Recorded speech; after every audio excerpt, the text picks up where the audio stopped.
Bismillahirrahmanirrahim. Assalamualaikum warahmatullahi wabarakatuh. Perkenalkan, nama saya Abdul Aziz, NIM 2003-4034, Prodi Ilmu Kelautan, Fakultas Pertanian, Universitas Maluku Saleh. Di sini saya akan menjelaskan tugas dari Pak Imam Syadikin, SPI MSI, selaku dosen mata kuliah Hukum Laut saya, yang dimana menjelaskan UNCLOS 1982 dan permasalahan laut sekarang. Mungkin langsung saja. UNCLOS atau United Nations Convention of the Law on the Sea merupakan hukum laut internasional yang diterapkan oleh negara-negara di dunia. UNCLOS adalah hasil perjuangan negara-negara yang memiliki laut untuk memperluas kewenangan atas wilayah laut yang dimiliki oleh tiap-tiap negara. Konferensi pertama PBB tentang hukum laut dilakukan di Jenewa pada tanggal 24 Februari 1958 hingga 29 April 1958. Konferensi hukum laut dilakukan beberapa kali. Pada konferensi tersebut, lahirlah UNCLOS, yang saat ini menjadi hukum laut internasional. Dalam UNCLOS disebutkan definisi negara kepulauan. Definisi negara kepulauan tertulis dalam pasal 46 yang berbunyi pada ayat A, negara kepulauan berarti suatu negara seluruhnya terdiri dari satu gugus atau lebih kepulauan dan dapat mencakup pulau-pulau lain. Pada ayat yang B, kepulauan berarti satu gugusan pulau, termasuk bagian pulau, perairan diantaranya, dan lain-lain wujud alamiah yang hubungannya sama lainnya. Demikian eratnya sehingga pulau-pulau, perairan, dan wujud alamiah lainnya itu merupakan suatu kesatuan geografi, ekonomi, dan politik yang hakiki, atau secara historis dianggap sebagai demikian. Apa manfaat UNCLOS bagi Indonesia? Dari satu segi, UNCLOS 1982 memberikan keuntungan bagi pembangunan nasional adalah bertambah luasnya perairan yudistrik nasional berikut kekayaan alam yang terkandung air di laut dan dasar lautnya, serta terbentuknya peluang untuk memanfaatkan laut medium transportasi, namun dari segi lain potensi kerawanannya bertambah besar. Sesuai dengan namanya, UNCLOS 1982 membahas perihal hukum kelautan termasuk aturan di dalamnya. Konvensi ini ditandatangani pada tanggal 10 Desember 1982 di Montego Bay, Jamaika.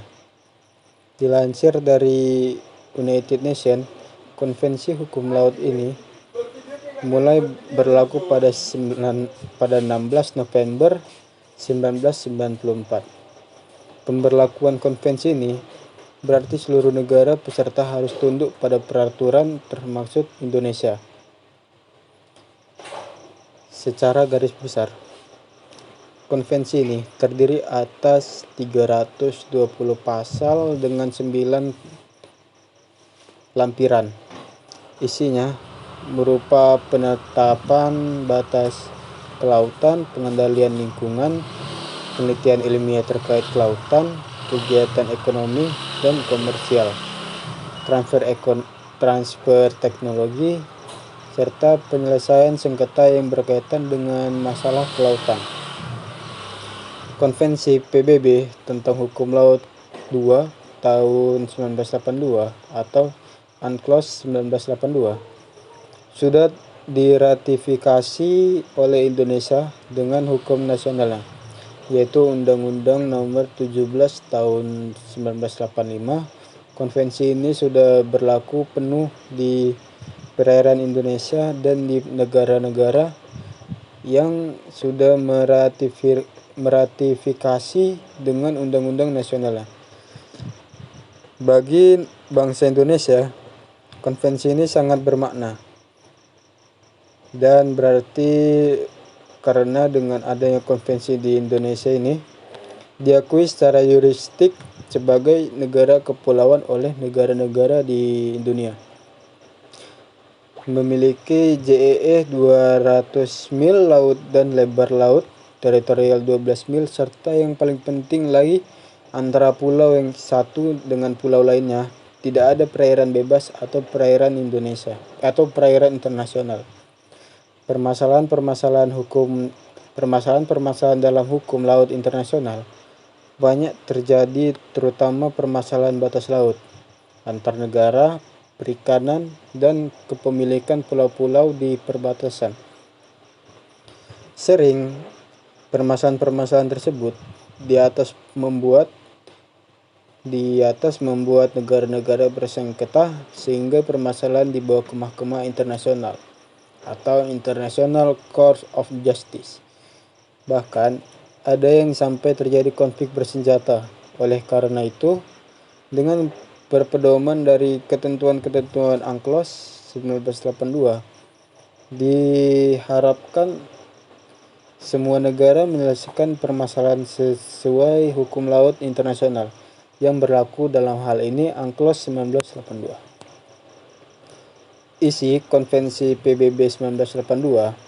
Agar lebih jelas, mari kita simak beberapa poin dalam UNCLOS 1982. Negara pesisir atau negara yang memiliki pantai menjelaskan dan menetapkan kedaulatan laut teritorialnya tidak boleh melebihi lebar 12 mil. Kapal dan pesawat udara diperbolehkan melintas di selat yang digunakan untuk navigasi internasional. Negara kepulauan memiliki kedaulatan sendiri atas wilayah laut, ditentukan oleh garis lurus yang ditarik dari titik terluar pulau. Negara dapat menentukan jalur laut dan rute udara yang bisa dilintasi oleh negara asing. Negara yang memiliki perbatasan langsung dengan laut bisa menetapkan JEE atau zona ekonomi eksklusif sejauh 200 mil. Negara asing memiliki kebebasan navigasi dan penerbangan di wilayah JEE, termasuk pemasangan kabel dan pipa bawah laut. Negara yang tidak memiliki pantai mendapatkan hak untuk mengakses laut yang memiliki transit melalui negara transit. Seluruh negara yang harus turut serta dalam mencegah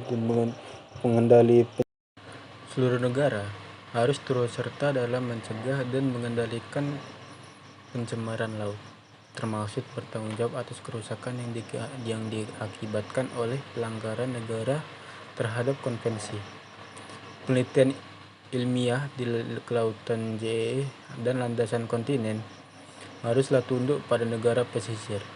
Jika penelitian ini dilakukan untuk tujuan perdamaian atau lainnya, maka harus meminta persetujuan dari negara lainnya yang bergabung dalam UNCLOS 1982. Permasalahan yang ada hendaklah diselesaikan dengan cara damai. Untuk sengketa bisa diajukan ke pengadilan internasional atau ke pihak lainnya yang terkait dengan konvensi ini. Mungkin itu saja yang bisa saya jelaskan terkait dengan